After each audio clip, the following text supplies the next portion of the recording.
It's hard to argue against a law aimed at removing child pornography from the web. But Russia's internet community is concerned. Could the same law one day be used by the government to block other sites deemed harmful for very different reasons?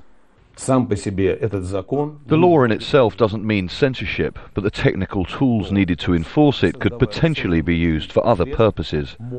In protest this week, the Yandex search engine drew a red X on its page, and the Russian-language Wikipedia site shut down for a day as the law was approved by the Duma.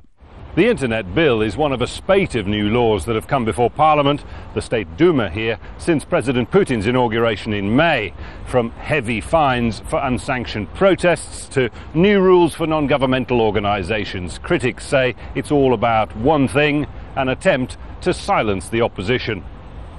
Lyudmila Alexeyeva may not be at the front of the anti-Kremlin protests of 2012, but she is one of Russia's most prominent human rights campaigners and has been since the Soviet 60s.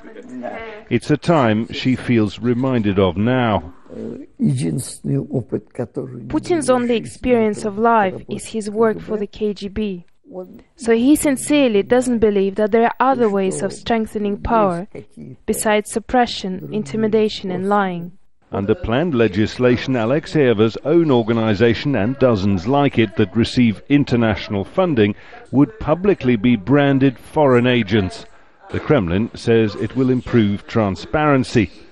But the term foreign agents comes straight from the Soviet age of foreign spies, and Alexeyeva refuses to submit to it. For that, she could face up to 4 years in jail. Jonah Hull, Al Jazeera, Moscow.